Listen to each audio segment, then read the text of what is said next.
Super Saravana stores. Left side OMR, right side ECR. நடுவுல உங்க step stone secret plots. Beach Resort Plots just 24 lakhs onwards. Call 96268 99268.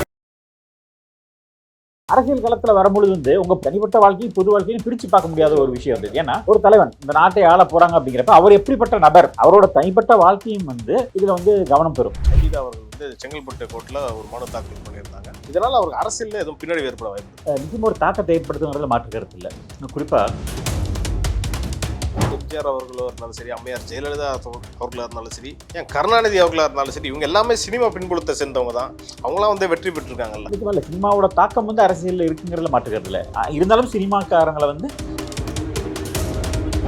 Sangeetha அவர்களை யாரும் influence பண்றாங்கன்றீங்களா? பின்னாடி இயக்காரங்க வச்சுக்கோங்களேன், பெண்கள் வாக்குல ஒரு சரிவு ஏற்படுத்தலாம். அதாவது ரசிகர்களா இருக்கிறவர்கள் தீவிரமா ஆதரிக்கலாம், கண் மூடிட்டு ஆதரிப்பாங்க, ஒரு வெறித்தமா ரசிகரிப்பாங்க. ஆனா மாற்றமே வரமாட்டுங்க. இந்த வாட்டி விஜய் அவர்களுக்கு போடலான்னு பார்த்தா இப்படி ஒரு சர்ச்சை இருந்ததுக்கு அப்புறம் அவங்க இதே பரவாயில்லன்ற மாதிரி போயிடுவாங்களா? நிச்சயமாக அப்படி ஒரு எண்ணம் வர வாய்ப்பு இருக்கு. ஏன்னா ஒரு நபர் கட்சி தொடங்குறாரு, ஒரு ஜனநாயக நாட்டில் ஏதோ ஒரு மாற்றத்தை கொடுக்குறேன்னு ஒருத்தர் வராரு, அவரை ஆதரிக்கிறனால மட்டுமே ஒருத்தரை தற்கொலைன்னு சொல்லலாமா அப்படின்னு சொல்லும்போது பார்த்தா இன்னைக்கு அந்த நிலைமைக்கு போய் நிற்கிது அப்படிங்கிறத பார்க்குறோம். ஸோ ஒரு கொள்கை இல்லாத கூட்டமாக தான் இருக்கிறாங்க, ஒரு சித்தாந்தம் இல்லை, அப்புறம் தலைவனுக்கும் சரியான ஒரு வழி இல்லை அப்படிங்கிறத பார்க்குறோம். மார்ச் 4ஆம் தேதி தஞ்சாவூர்ல ஒரு நிர்வாகிகள் சந்திப்பு கூட்டம் வருது. அங்கே இதுக்கான ஒரு எக்ஸ்பிளனேஷன் எதிர்பார்க்கலாம். ஏதாவது குட்டி ஸ்டோரி சொல்றாரா, என்ன பஞ்ச் டயலாக் சொல்றாருன்னு பொறுத்திருந்து பார்ப்போம்.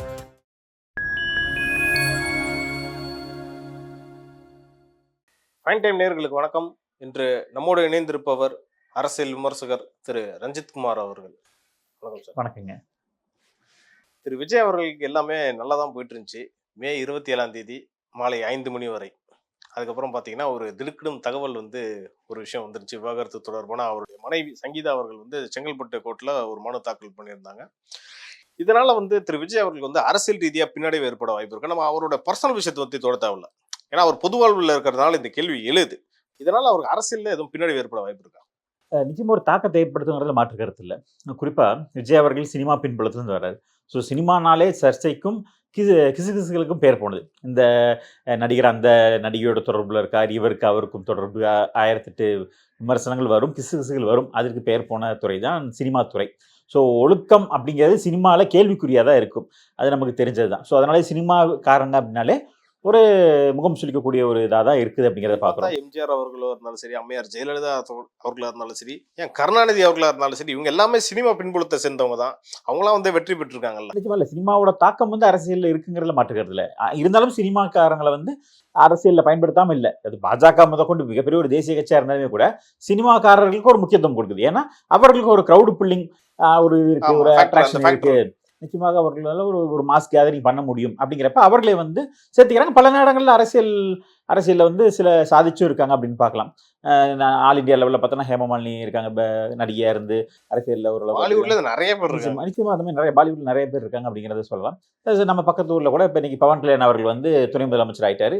அங்கேயுமே கூட என்டிஆர் அவர்கள் ஆட்சியை பிடிச்சார், தமிழ்நாட்டில் எம்ஜிஆர் அவர்கள் ஆட்சியை பிடிச்சார். ஸோ இந்த மாதிரி பல விஷயங்கள் இருக்குது அப்படிங்கிறது திரை கவர்ச்சிங்கிறது மிகப்பெரிய ஒரு பலம் தான், அதில் மாற்றுக்கருத்து இல்லை. ஆனால் திரைத்துறையில் சர்ச்சையும் சலசலவும் சேர்ந்து கூடவே வரும் அப்படிங்கிறது ஒரு கவனிக்க வேண்டிய விஷயம். இன்னொன்று என்னன்னா, அரசியல் களத்தில் வரும்பொழுது உங்க பொது வாழ்க்கை பொதுவாயிருது. உங்களோட வாழ்க்கை தனிப்பட்ட வாழ்க்கை பொது வாழ்க்கையும் பிரிச்சு பார்க்க முடியாத ஒரு விஷயம் ஏன்னா ஒரு தலைவன் இந்த நாட்டை ஆள போறாங்க அப்படிங்கிறப்ப அவர் எப்படிப்பட்ட நபர், அவரோட தனிப்பட்ட வாழ்க்கையும் இதுல கவனம் பெறும். ஏன்னா அவர் எப்படிப்பட்ட நபருங்கிறது தனிப்பட்ட வாழ்க்கையில் அவர் எப்படி நடந்துக்கிறாரோ அதை பொறுத்து தான் அவரோட நிர்வாகம் இருக்கும். தன்னோட குடும்பத்தை எப்படி பார்த்துக்கிறார், நல்லா சீரும் சிறப்புமா பார்த்துக்கிறாரா, குடும்பத்தோட கடமைகளை செஞ்சிருக்கிறாருங்க பொறுத்து தான் அவர் பொதுமக்களை எப்படி பார்த்துக்குவார். ஏன்னா ஒரு மினி இதுதான். நீங்க ஒரு சின்ன ஒரு சாம்பிள், நீங்க ஒரு குடும்பத்தை எப்படி பாத்துக்கிறீங்களோ அப்படிதான் நீங்க இந்த நாட்டு மக்கள், ஏன்னா இது என் குடும்பம் என்னோட மக்கள் அப்படின்னு சொல்லும் பொழுது நீங்க உங்க குடும்பத்தை எப்படி செஞ்சிருக்கீங்க, எப்படி பார்த்துருக்கீங்க அப்படிங்கிறது கேள்விக்குரியாது இல்லையா? ஏற்கனவே அவர் மேல பல விமர்சனம் அவரோட தந்தையோடையும் தாயாரோடையும் விமர்சனம். அது பகிரங்கமாவே என்னன்னா, விஜய் அவர்கள் பேரை பயன்படுத்தி அவர் தந்தை ஒரு இயக்கம் ஆரம்பிச்சப்ப அதை கண்டித்தார் மிகப்பெரிய. ஏன்னா இதேதான் அவர் தந்தை என்ன பண்ணாரு, ஒரு அரசியல் முன்னெடுப்பு எடுத்தாரு, அதை இவர் பகிரங்கமா கண்டிச்சார். அப்ப இவருக்கு ஏதோ அரசியல் ஆசை இல்லாத மாதிரி ஒரு பிம்பத்தை உருவாக்கினார். ஆனால் பார்த்தா இன்னைக்கு அரசியல் கட்சி தொடங்கிட்டார். அதே மாதிரி பல சர்ச்சைகள் வந்துட்டு தான் இருந்துச்சு. குறிப்பாக பார்த்தோம்னா விக்கிபீடியாவில் தான் ஒரு மனைவி பேர் எடுத்துட்டாங்க அப்படிங்கிறதே ஒரு சலசலப்பு காரணமாகி அது ஒரு கோசிப்பாக வந்து பேசப்பட்டுச்சு, கிசுகிசுகள் பேசப்பட்டு இருந்துச்சு. அப்போ வந்து அவர் அதை பற்றி பேச தேவையில்லை. இந்த மாதிரி பல கிசுகிசுகள் சொல்ல தான் செய்வாங்க. அதனால் அவர் கடந்து போயிட்டார். ஏன்னா அன்றைக்கி வந்து அவர் சினிமா துறையில் இருக்கார். அது வந்து ஒரு யதார்த்தமான விஷயங்களை நம்மளால் அதை பேசி பெருசாக பேச தேவையில்லை. இன்னைக்கு பொது வாழ்க்கையில் வந்துட்டார். பொது வாழ்க்கையில் வந்தாலுமே அவரை பற்றின கிசுகிசுகள் நமக்கு தேவையில்லை. அவர் தனிப்பட்ட முறையில் யாரோட இருக்கார், அது பொதுமக்களை பாதிக்காதவை. அவர் தனிப்பட்ட வாழ்க்கையில் 4 அறைகள் அவர் என்ன பண்ணுறாருங்கிறது ஒரு தனிப்பட்ட யாரையும் பாதிக்காத வரை அது வந்து நமக்கு கேள்விக்குள்ளாக தேவையில்லை. குறிப்பாக சொல்லணும்னா இப்போ இந்த எப்ஸ்டீன் ஃபைல் அப்படிங்கிறது ஒரு பிரபலமாக பேசப்பட்டு இருக்கு. இப்போ இந்த எப்ஸ்டீன் ஃபைல் என்ன சொல்கிறாங்க, மிக முக்கியமான சக்தி வாய்ந்தவர்கள், பலம் வாய்ந்தவர்கள், அதிகாரம் படைத்தவர்கள், இவர்களை வந்து ஒரு ஹனி ட்ராப் பண்ணுறாங்க. அவர்களை வந்து தீவு கூட்டிகிட்டு போய் ஷூட் பண்ணி அவர்களை அதை மிரட்டி அவர்களுக்கு தேவையான விஷயங்களை சாதிக்கிறாங்க. அப்போ ஒரு நாட்டோட தலையெழுத்தே தீர்மானிக்கப்படும். ஒரு தலைவர் அந்த எப்ஸ்டீன் ஃபைலில் மாட்டியிருக்காரு, ஒரு தலைவரோட அந்தரங்க வீடியோ இருக்குன்னா இதை வைத்து பிளாக்மெயில் பண்ணி என்ன திட்டங்களை என்ன வேணா நிறைவேற்றிக்கலாம். அப்போ அது மக்களை பாதிக்கும். ஸோ 4 செவத்துக்குள்ள நடக்கிறதா இருந்தாலுமே கூட ஒரு தலைவனோட தனிப்பட்ட வாழ்க்கையும் வந்து ஒரு மிகப்பெரிய ஒரு கூட்டத்தை பாதிக்கும். ஏன்னா இது வந்து நீங்கள் அரசியலில் வந்து அதிகாரத்தை சுவைக்கக்கூடிய இடத்துல இருக்கீங்கன்னா நீங்கள் தனிப்பட்ட முறையிலையும் யாரும் பார்க்காத நேரத்துலையும் 4 அறைக்குள்ளேயும் நீங்கள் வந்து நல்லவராக தான் இருந்தாகணும். இப்போ நீங்கள் இதை சொல்கிறபடி பார்த்தா திருமதி சங்கீதா அவர்களை வந்து யாரும் இன்ஃப்ளூயன்ஸ் பண்ணுறாங்கன்றீங்களா? இல்லை, அதை அவங்க இன்ஃப்ளூயன்ஸ் பண்ணுறாங்கன்னு இப்போ சொல்கிறோம்னு வச்சுக்கோங்களேன், பின்னாடி இருந்து ஏற்காரங்கன்னு வச்சுக்கோங்களேன், விவாகரத்தை கொடுங்கன்னு அவர்கிட்ட போய் யாரும் வற்புறுத்த முடியாது. விஜய் அவர்களோட 27 ஆண்டுகளுக்கு மேலே அவர் வந்து விரும்பி திருமணம் நடத்தி குடும்பம் நடத்திட்டு வந்துட்டு இருக்காங்க. அப்போ அதை வந்து இன்னைக்கு ஒரு அரசியல் வரதுக்காக யாரோ அவருக்கு வந்து அழுத்தம் கொடுக்க முடியாது. இப்போ அது பல ஆண்டுகளாக இருக்குன்னு அவங்களே சொல்லியிருக்காங்க. இப்போ இது வந்த நேரம் வந்து ஒரு சர்ச்சைக்குரிய நேரமாக இருந்தாலுமே கூட இது நீண்ட நெடிய நாட்களாக இருந்து வந்திருக்கு அப்படிங்கிறத பார்க்குறோம். ஒருவேளை வந்து இதை அவர்கள் ஒருவேளை பொறுத்து இருந்திருக்கலாம் அப்படிங்கிறது வந்து நம்ம விஜய் தரப்புலேருந்து சொல்லலாம். ஆனால் அவர்களுக்கு அது தேவையில்லையே. விஜய் அவர்கள் வேண்டான்னு தானே போகிறாங்க. அப்போ அவருக்கு பாதிப்பாகிறது வந்து அவர்கள் வந்து அதை வந்து அரசியல் பின்புலம் இருந்து தான் செய்யணும், இவருக்கு எதிராக இருக்கவங்க தான் செய்யணுங்கிற அவசியம் இல்லை. அவரே கூட செஞ்சுருக்கலாம். ஏன்னா அவங்க குறிப்பிடுறது என்ன, நான் வந்து மன உளைச்சலுக்கு ஆளானேன், கிட்டத்தட்ட 5 ஆண்டுகளாக வந்து இந்த ஒரு நெருக்கடியை நான் சந்திச்சுட்டு இருக்கேன் அப்படிங்கிறப்ப அந்த இதை வந்து திருப்பி கொடுத்துருக்கலாம்.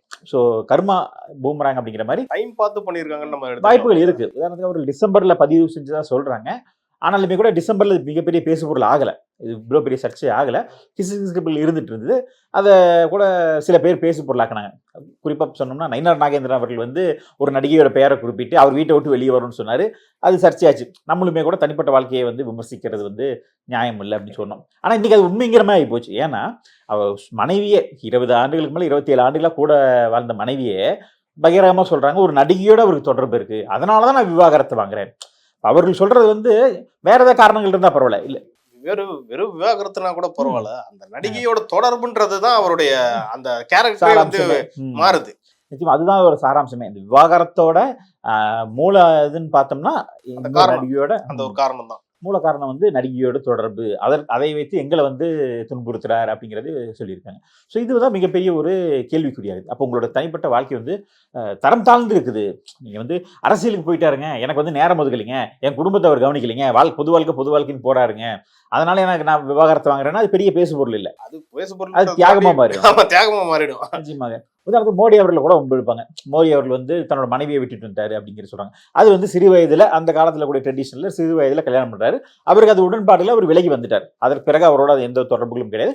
அவர்கள் வந்து அந்த அவரோட மனைவின்னு சொல்லக்கூடியவர்கள் அவர்கள் தனிப்பட்ட வாழ்க்கையில பிரதமர் மோடி அவர்களை அவர் ஏற்றிட்டு அவங்க வாழ்றாங்க. ஆனா அவர் எந்த ஒரு விதத்திலையும் அவர்களை வந்து தொடர்பு பண்ணல, அவர்களோட இது பண்ணல. இவர் தனிப்பட்ட வாழ்க்கையில வந்துட்டார். ஸோ வேற ஒரு பொண்ணோட தொடர்பு இல்லை, தனியோட பிரம்மச்சரியத்தை கடைபிடிச்சு வாழ்ந்துட்டு இருக்காரு. அதுவே விமர்சனத்துக்குள்ளாகுது.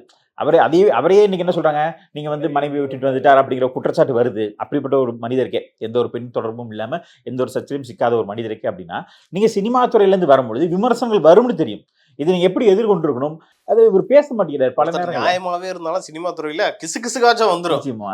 அப்படி இருக்கிற சுமையில இப்படி ஒரு குற்றச்சாட்டு வரும்போது தான் வந்து ரொம்ப ஒரு பின்னடைவை ஏற்படுத்துமான்ற கேள்வி வருது. நிச்சயமாக வந்து பெண்கள் வாக்குல வந்து ஒரு சரிவை ஏற்படுத்தலாம். அதாவது ரசிகர்களா இருக்கிறவர்கள் வந்து தீவிரமா ஆதரிக்கலாம், கண் மூடிட்டு ஆதரிப்பாங்க அப்படிங்கிறது வந்து நமக்கு வந்து அந்த கல்ட்டு இது இருக்கு. எப்பயுமே ஒரு மாபு மென்டாலிட்டியில வந்து அவரை வந்து ஆதரிக்கிறோம், என்ன செஞ்சாலும் ஆதரிக்கிறோம் அப்படிங்கிற ஒரு இதாக இருக்கக்கூடிய கூட்டம் இருக்கு, ஒரு வெறித்தமான ரசிகர்கள் இருக்காங்க. ஆனா நடுநிலையா இருக்கக்கூடிய வாக்காளர்கள், யதார்த்தமான நடுநிலையான ஒரு குடும்ப பெண்களாக இருக்கக்கூடியவர்கள் என்ன யோசிப்பாங்கன்னா, பெரியவர்கள் கூட யோசிப்பாங்க. என்னன்னா இவர் வந்து ஒரு மனைவியை பிரிந்திருக்கிறார். பிரிந்திருக்கிறது பிரச்சனை இல்லை, ஆனால் அதுக்கான காரணம் வந்து ஒரு சர்ச்சையா இருக்குது. இப்ப அதுதான் பேசு பொருளாவே ஆயிருக்கு. என்னன்னா ஒருத்தவங்க வந்து 2 கட்சியா இருந்தாலும் சரி, ஒரு அதிமுகவோ திமுகவோ 2 பேருக்கும் மாத்தி மாத்தி போட்டு போர் அடிக்குதுங்க, ஒரு மாற்றமே வரமாட்டுதுங்க. இந்த வாட்டி விஜய் அவர்களுக்கு போடலான்னு பார்த்தா இப்படி ஒரு சர்ச்சை இருந்ததுக்கு அப்புறம் அவங்க இதே பரவாயில்லன்ற மாதிரி போயிருவாங்களா? நிச்சயமாக அப்படி ஒரு இது எண்ணம் வர வாய்ப்பு இருக்கு. ஏன்னா திருமணம் கடந்த உறவு அப்படின்னு ஒரு விஷயம் வந்து ஒரு மிகப்பெரிய ஒரு அபத்தமான ஒரு விஷயம்.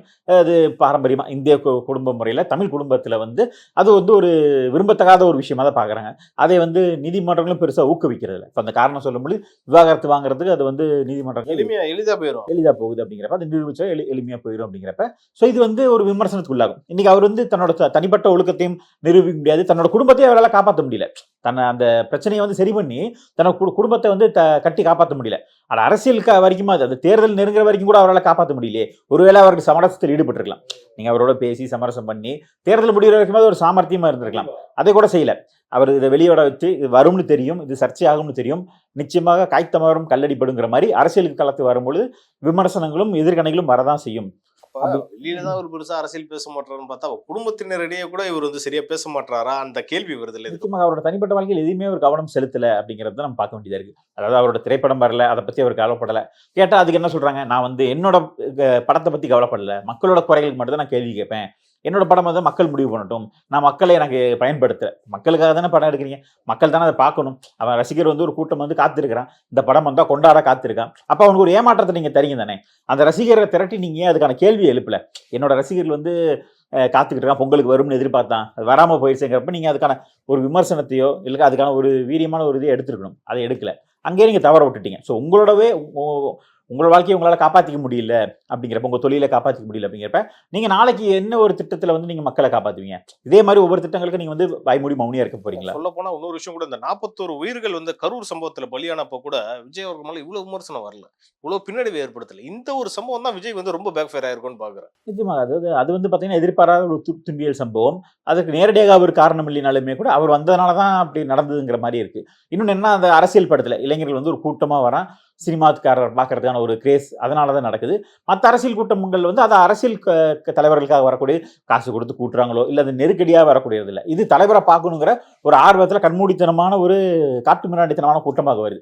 அவர்களுக்கு என்ன, என்னோட தலைவனை நான் பார்க்கணும், அவர் வராத ஒருத்தர் வராரு, வராது அந்த மாமணிங்கிற மாதிரி வராத ஒருத்தர் வந்து திடீர்னு வரும் பொழுது போயிடுவாரு, திரும்ப வரமாட்டார் அப்படிங்கிறப்ப என்னைக்கா ஒரு நாள் வராது பார்ப்போம் அப்படிங்கிற ஒரு ஆர்வத்தில் வந்து இறந்துட்டாங்க. ஸோ அதுக்கு நேரடியாக அவர் காரணம் இல்லை, ஆனால் அவரும் ஒரு காரணம், மறைமுக காரணம்.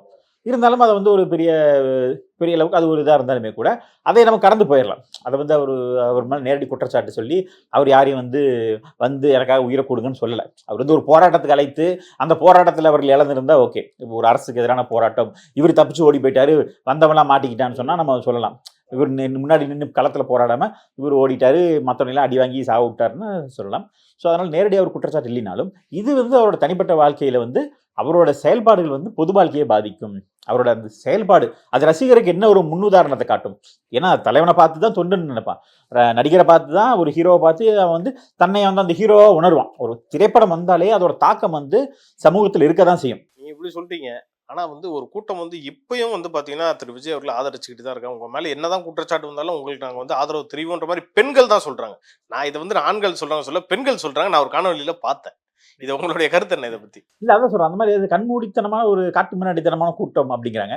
அதனால் ஏன் அவர்களை தற்குறி அப்படின்னு சொல்கிறாங்கங்கிறது இந்த மாதிரி விஷயங்கள் தான் நிரூபிக்குது. இப்போ நம்ம வந்து அது வந்து ஒரு மிகைப்படுத்தின ஒரு விமர்சனம் அப்படிங்கிற மாதிரி கூட என்னடா ஒரு ஒரு ஒரு நபர் வந்து கட்சி தொடங்குறாரு ஒரு ஜனநாயக நாட்டில், ஏதோ ஒரு மாற்றத்தை கொடுக்குறேன்னு ஒருத்தர் வராரு, அவரை ஆதரிக்கிறனால மட்டுமே ஒருத்தரை தற்குறின்னு சொல்லலாமா அப்படின்னு சொல்லும்போது பார்த்தா இன்னைக்கு அந்த நிலைமைக்கு போய் நிற்கிது அப்படிங்கிறத பார்க்குறோம். ஸோ ஒரு கொள்கை இல்லாத கூட்டமாக தான் இருக்கிறாங்க, ஒரு சித்தாந்தம் இல்லை, அப்புறம் தலைவனுக்கும் சரியான ஒரு வழி இல்லை அப்படிங்கிறத பார்க்குறோம். ஸோ கலைஞர் மேலே விமர்சனங்கள் இருக்கும், நீங்கள் சொன்ன பல்வேறு எல்லார் மேலேயும் விமர்சனங்கள் இருக்கும். ஆனால் மிகவோட அவர்கள் குடும்பத்தை வந்து கட்டி காப்பாற்றி கொண்டு போகிறாங்க. இன்னைக்கு கலைஞருக்கு வந்து 3 மனைவி துணைவி இணைவின்னு சொன்னாலுமே கூட எல்லாத்தையுமே அவர் கட்டி காப்பாற்றி எல்லாருக்குமான விஷயத்தையும் செஞ்சு கொடுத்துட்டு போயிட்டார். எல்லாருக்குமே வந்து அதிகாரங்களை பகிர்ந்து கொடுத்துட்டு போயிட்டார். அப்படிங்கிறப்ப அந்த மாதிரி ஒரு விஷயத்த தன்னோட குடும்பத்தை வந்து காப்பாற்றி கொண்டு போயிட்டார் அப்படிங்கிறது அதுதான் அவர் மேலே விமர்சனமாக இருந்தாலுமே கூட தன்னோட குடும்பத்தை கட்டி காப்பாற்றி திமுகவே ஒரு குடும்ப கட்சியாக மாற்றி அடுத்தடுத்து ஒரு கட்டமைப்பை கொண்டு வந்துட்டார். இனி அது 100 ஆண்டுகளுக்கு வந்து அசைக்க முடியாது, அடுத்தடுத்து எங்களுக்கு வாரிசுகள் இருக்குன்னு ஒரு நிரூபிச்சுட்டு போயிட்டாங்க. அது விமர்சனத்துக்கு உள்ளானது தான். ஆனாலும் கூட தன்னோட தனிப்பட்ட வாழ்க்கையில் ஒழுக்கத்தை கடைப்பிடிக்கல. நீங்கள் விவாகரத்து இப்போ வாங்கிட்டு போங்க, நீங்கள் வந்து குடும்பத்தை இழந்துட்டு போங்க, உங்களோட தனிப்பட்ட உறவு. ஆனால் அது காரணமாக அமைஞ்சது உங்களோட ஒழுக்கமின்மை. நீங்கள் வந்து இன்னொருத்தரோட தொடர்பு, ஒரு மனைவி இருக்கும்போது நீங்கள் இன்னொருத்தரோட தொடர்பு வைக்கிறது அப்படிங்கிறது மிகப்பெரிய ஒரு அவலமான ஒரு விஷயம். ஏன்னா நாளைக்கு இதே தானே நீங்கள் அரசியல் காலத்துலையும் பண்ணுவீங்க. நாங்கள் அவரோட கூட்டில் இவரோட இது இல்லைன்னு சொல்லிட்டு நீங்கள் கள்ள உறவு அதாவது அரசியலில் கள்ள உறவு வச்சிருக்காங்க அப்படிங்கிறதெல்லாம் சொல்றாரு, விமர்சிக்கிறாரு. ஏற்கனவே திமுக அதை தான் பண்ணிட்டு இருக்காங்க. பாஜகவை நீங்க விமர்சிக்கவே மாட்டீங்கன்றாங்க. ஒரு நாளைக்கு பாஜக கூட போய் கூட்டணி வச்சுட்டா இப்ப இது அதுதானே நிரூபிக்குது. இப்ப அதிமுக பாஜகவோட நேரடி உறவு, திமுக கள்ள உறவு, மறைமுக உறவுங்கிறாரு. இவர் அதை தானே செஞ்சிருக்கிறாரு. அப்போ இது வந்து நாளைக்கு விமர்சனம் ஆகலை. நீங்களும் நாளைக்கு இதே தானே செய்வீங்க. நாளைக்கு டெல்லிக்கு நீங்கள் அடி பண்ணிச்சிட்டீங்க பாஜகவோட பி டீம் அப்படிங்கிறது விமர்சனம் வரதானே செய்யும். ஸோ அதை எப்படி எதிர்கொள்ள போகிறாங்க? கொள்கை எதிரியாக இருந்தாலும் சரி, அரசியல் எதிராக இருந்தாலும் சரி, நாளைக்கு அவங்கள்ட்ட போய் கை கொடுக்கலாம் அப்படின்ற ஒரு சிச்சுவேஷன் கூட ஏற்படலான்றதான் உங்களுடைய கருத்தாக இருக்கு. இன்னொரு விஷயம் பார்த்தீங்கன்னா, இந்த தாவேக்காவுடைய ஸ்போக்ஸ் பர்சன்ஸ்லாம் இருக்காங்கல்ல, அவங்களுக்கு வந்து ஒரு சுற்றறிக்கை வந்து ஆனந்த் அவர்கள் வந்து ஒரு கொடுத்திருந்தார். என்னன்னா, எந்த ஒரு ஊடக நிகழ்ச்சிகள்லையும் யூடியூப்லையும் போய் பேசக்கூடாது அப்படின்ற சொன்ன மறுநாள் தான் இந்த ஒரு சங்கீதா தரப்புல இருந்து இந்த ஒரு தகவல் வருது. இதுக்கு அதுக்கு ஏதாவது லிங்க் இருக்கும்னு நினைக்கிறீங்க? வாய்ப்பு இருக்கலாம். ஏன்னா அவர்களுக்கு தெரிஞ்சிருக்கும் இந்த ஒரு விஷயம் இப்படி வருது. ஏன்னா டிசம்பர் 3ஆம் தேதி இந்த வழக்கு பதியப்பட்டு 24ஆம் தேதி நீதிமன்றத்தில் இதுக்கு வந்து கொடுக்கப்படுது அப்படிங்கிறது. அப்போ அது கண்டிப்பாக எப்படியும் பொதுவெளியில் வருங்கிறது தெரியும். கண்டிப்பாக பொதுவெளியில் வருங்கிறது தெரியும். ஏன்னா நமக்கு தெரியும், இப்போ அரசியல் தலைவர்களோட பின்புலங்கள் ஆராயப்படும். நீங்கள் தனிப்பட்ட வாழ்க்கையில் நீங்கள் திரைத்துறைங்கிறது வேற, அரசியல் காலத்துக்கு வந்ததுக்கப்புறம் அக்குவேறு ஆணிவராக பிரித்து எடுப்பாங்க. ஏன்னா விமர்சனிக்கணும், அவரை வந்து பலவீனப்படுத்தணும், வீழ்த்தணும் அப்படிங்கிறதுக்காக ஒவ்வொரு அங்குலகமாக ஆராயப்படுவார். அப்படிங்கிறப்ப டோட்டல் பாடி ஸ்கேன் அப்படிங்கிற மாதிரி எடுக்கப்படும் பொழுது இது நாளைக்கு வெளியே வரும்னு தெரியும். அதனால் அவர்கள் என்னன்னா இதை எதிர்கொள்றதுக்கு இவர்கள் இன்னும் தயாராகலை. இயல்பாகவே அவர்கள்ட்ட வந்து இன்னும் வந்து ஒரு மிகப்பெரிய கட்டமைப்பு இல்லை. இன்னைக்கு ஓரளவுக்கு ஒரு சிறிய டீம் வச்சிருந்தாலுமே கூட இன்னும் அவர்கள் அரசியல் ரீதியாக கைத்தேர்ந்த திமுக, அதிமுக இதர சித்தாந்தம், இதர கொள்கைகளை பின்புலம் கொண்ட கட்சியினரை வந்து எதிர்கொள்ள அவர்கள் தயாரால. கேள்வி கணைகளை வந்து அவர்கள் கட்சியில் அனைவராலும் எதிர்கொள்ள முடியாது. அப்போ பிரபலமாகணுங்கிறதுக்காக புதுசாக ஒருத்தர் வராங்க, அவர் கட்சியில் வரும் பொழுது அவர்கள் அதை எதிர்கொள்ள முடியாமல் இன்னும் வந்து ஒரு விமர்சனத்துக்கு உள்ளாக்கி கட்சியை பின்னடைவுக்கு ஆளாக்குறாங்க அப்படிங்கிறத பார்க்கணும். சமீபத்தில் கூட சில பேர் வந்து பார்த்தா விவாதத்தில் கலந்துட்டு பதில் சொல்ல முடியாமல் திணறும் பொழுது அது கட்சியவே கேள்விக்குறியாக்கும் பொழுது இந்த விஷயத்துக்கு இன்னும் என்ன பதில் சொல்றதுன்னு தெரியாமல் அதை மேலும் வந்து எரியிற நெருப்பில் எண்ணெயை ஊற்றுற மாதிரி ஏடா கூடமா ஏதாவது சொல்லிட்டா அது இன்னும் தேவையில்லாத பிரச்சனையாக போயிடும். இந்த விவகாரத்தில் வந்து திரு விஜய் அவர்களே நேரடியாக வந்து முதல் முறையாக பிரஸ் மீட் பண்ணி இதுதான் நடந்துச்சுன்னு அவராக சொன்னால் மட்டும்தான் இதுக்கான தீர்வு கிடைக்கும்னு நினைக்கிறீங்களா? நிச்சயமா அவர் என்ன நினைக்கிறாருன்னா சைலன்ஸ் தான் வந்து பெட்டர் ஆன்சர் அப்படின்னு நினைக்கிறார். அமைதியாக விட்டாலே அந்த விஷயம் ஆறி போயிடும். பேசாமல் இருந்தாலே கேட்டு ஆயிடுவாங்க. அமைதியா இருந்துதான் அவர் இந்த நிலைமையில இருக்காரோன்றது எனக்கு ஒரு சந்தேகம் வருது. நிஜமாக அதாவது என்னன்னா அவர் ரொம்ப பொறுமையா நிதானமா செயல்படும் நினைக்கிறாரு. நம்ம ஜனவரி மாதம் கேள்வி கேட்டால் அவர் டிசம்பர் மாதம் தான் பதில் சொல்லுவார் அப்படிங்கிற மாதிரி இருக்குது.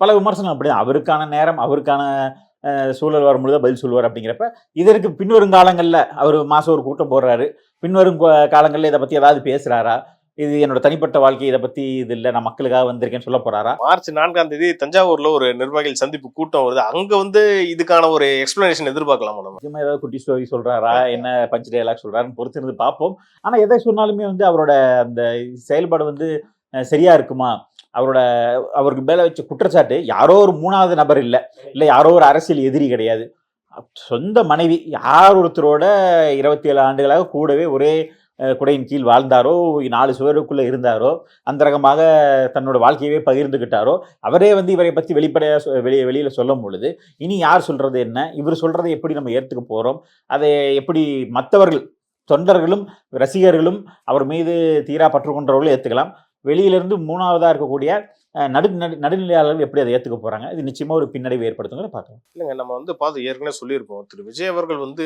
சினிமா விட்டு முழுசா விலகிட்டாரு, ஷூட்டிங்கும் முடிஞ்சு போச்சு. அதுக்கப்புறமும் வந்து அரசியல் களத்துல வந்ததுக்கு அப்புறம் பெருசா ஆக்டிவா இல்லைன்னு சொன்னதுக்கு அப்புறம் இப்ப அரசியல் ரீதியாக இங்கேயும் பின்னடைவு ஆயிடுச்சு. நாளைக்கு சினிமா பக்கம் போனாலும் இந்த பின்னடைவு இருக்கும்னு நினைக்கிறீங்களா? இல்லை, இப்போ அவரால் இந்த தேர்தல் வந்து அவருக்கு வந்து ஒரு பின்னடைவு ஏற்பட்டு தோல்வியை சந்திச்சாருன்னா அந்த தோல்வியை தாங்கிக்கூட மனப்பான்மை அவருக்கு இருக்குமாங்கிற கேள்விதான்.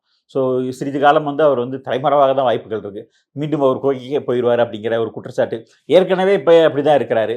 6 மணிக்கு மேலே வெளியே வர மாட்டார் அப்படிங்கிற மாதிரி 6 மணி ஆனால் வீட்டுக்குள்ளே போய் அடைஞ்சிடுறார். அது என்ன மர்மமோ தெரியல. எந்த ஒரு கூட்டத்தையும் அவர் இது வரைக்கும் சாயந்தரம் நடத்துறதே இல்லை. எல்லாமே உச்சி வெயில் மண்டையை புழக்கும்போது மதியம் 12 மணிக்கு தான் அடிக்க போடுறாரு. இல்லை, அடுத்து அங்கே அந்த டைம் தான் கொடுத்துருக்காங்க, பகல் மட்டும்தான் 12லேருந்து 3. அவர் அது என்னன்னு தெரியல, அது ஒரு பெரும்பாலும் ஒரு நைட் பர்சனாக இருப்போம். விடிய ப்ரிப்பேர் பண்ணிட்டு காலையில் 10 மணிக்கு எந்திரிச்சு குளிச்சு 12 மணிக்கு வந்து மீட்டிங் முடிச்சுட்டு சாயந்தரம் போயிட்டு ஓய்வு இங்க எடுப்பார். அங்க வந்து பொது நலம் தானே முக்கியம், சுயநலம் மேட்டர் இல்லையா? இல்லை இருந்தால் தான் அவர் என்ன பண்ணுறாருன்னு தெரிய மாட்டேங்குது. ஏன் பகல் மட்டுமே வராரு, இரவு ஒரு இடத்துல போய் தங்க மாட்டேங்கிறாரு. சென்னைக்குள்ளேயே தான் இருக்கணும், வீட்டுக்கு போயிடணும். 6 மணி ஆனால் வீட்டுக்கு இது போயிடணும். எல்லாமே அதான் நடந்திருக்கு இது வரைக்கும். இது வரைக்கும் அவர் வெளியே வந்து ஒரு பொது வெளியில வந்து உதாரணத்துக்கு இப்போ இவர் வந்து செய்யலாங்க. இப்போ என்டிஆர்லாம் வந்து குறுகிய காலத்தில் ஆட்சியை பிடிச்சார். எம்ஜிஆர் அவர்கள் கூட நீண்ட நெடிய பாரம்பரிய அரசியல் காலங்காலமாக ஆட்சி வந்தார்.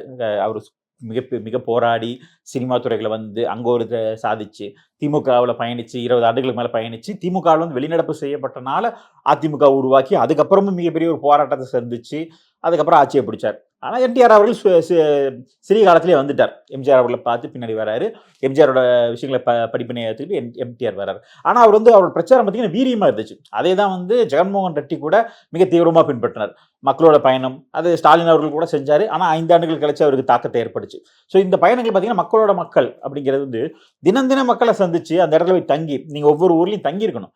இவர் எங்க வராரு, சனி வீக்கெண்ட் பாலிடிக்ஸ் பண்ணாரு, அதுவும் கூட ஒரு நாள் கூட தங்க. நீங்க சனி ஞாயிறு மட்டுமே பாலிடிக்ஸ் பண்ணுங்க. சனிக்கிழமை நைட்டாக ஏதாவது ஊர்ல தங்கிட்டு போங்க. சார்ட்டர் ஃபிளைட்டை பிடிச்சி எங்க ஏர்போர்ட் இருக்கோ அங்கதான் வருவாரு. வந்து இறங்கி அங்க வந்து ஒரு சொகுசான வாழ்க்கையை தான் இன்னமும் எதிர்பார்த்துக்கிட்டு இருக்காரு. ஷூட்டிங் வர மாதிரி தான் வந்துகிட்டு இருக்காரு அப்படிங்கறத பார்க்க வேண்டியதா இருக்கு. சோ இவரை நம்பி எப்படி போறது? அவர் பாலிடிக்ஸ்க்கே இன்னும் அடாப்ட் ஆகலன்றத நம்ம இதை காட்டுது இல்ல. நிச்சயமாக அவர் வந்து இன்னும் ஒரு ஷூட்டிங் மைண்ட் செட்லேயே தான் இருக்கிறாரு.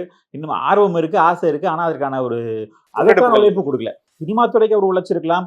அவர் வந்து அவரோட இந்த இடத்த தக்க வைக்கிறதுக்கு ஒரு மிகப்பெரிய ஒரு உழைப்பை கொடுத்துருக்கலாம். ஆனாலுமே கூட அரசியலுக்கு இன்னும் அவர் பக்குவப்படலை அப்படிங்கிறது தான். உதாரணத்துக்கு நாளைக்கு அவர் ஆட்சியவே அமைச்சாலும் பனையூரை தாண்டி அவர் வெளியே வர மாட்டாரு. பனையூர்ல தான் நடக்கும். கோட்டையில இருந்து அந்த ஃபைல்ஸ் எல்லாமே பனையூருக்கு தான் வர சொல்லுவாங்க. அங்கேயே வந்து இப்ப கட்சி ஆபீஸும் அங்கேயே தான் வச்சிருக்காரு.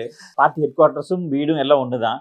செலவு மிச்சம். அதே மாதிரி இப்ப தலைமைச் செயலகமும் பனையூருக்கு மாறிடும். அங்கேயே வந்து எல்லாம் வந்து கையெழுத்து வாங்கிட்டு போக வேண்டியதான். அவர் 5 வருஷத்துக்கு வீட்டை விட்டே வெளியே வர மாட்டார். தேவையும் ஏற்படாது. ஆட்சியை பிடிச்சிட்டு அதுக்கப்புறம் 5 வருஷம் வெளியே வர தேவையில்லை. அவரு தான் சொன்னாரு, நான் வந்து வாக்குறுதி கொடுக்குறேன், எல்லா கிராமத்துக்கும் நான் உங்களை வந்து பாக்குறேன்னு சொல்றாரு. அதான் அரசியல்வாதியோட வாக்குறுதியை வந்து எப்பயுமே நம்ப கூடாதுங்கிறப்ப அவரும் அரசியல்வாதி ஆயிட்டாரு. இனி அவரோட வாக்குறுதி நம்ப தேவையில்லை. ஓட்டு மற்றவங்களாவது ஓட்டு வாங்குறதுக்காவது வந்து நிற்பாங்க. 5 ஆண்டுக்கு ஒரு முறை பார்க்கலாம், கையெடுத்து கும்பிட்டு போவாங்க. இவர் அதுக்கும் கூட வரமாட்டேங்கிறார் அப்படிங்கிறத விமர்சனமா இருக்கு. தேர்தலுக்காக வெற்றி பெறணுங்கிற தேவை இருக்கும் பொழுதே, ஓட்டு வாங்கணுங்கிற அவசியம் இருக்கும் பொழுதே இவர் வரமாட்டேங்கிறாரு. ஓட்டு வாங்கிட்டு ஆட்சியை பிடிச்சதுக்கப்புறம் வருவாருங்கிற என்ன நிச்சயம்? 27 ஆண்டுகளாக வாழ்ந்த மனைவியவே இவர் வந்து விட்டுட்டாரு. இன்னும் இந்த மக்களை வந்து எப்படி கைவிடாம காப்பாற்றுவாருன்னு ஆண்டவனுக்கு வெளிச்சம். பொறுத்திருந்து பார்ப்போம். உங்க நேரத்துக்கும் கருத்துக்கும் நன்றி. நன்றிங்க.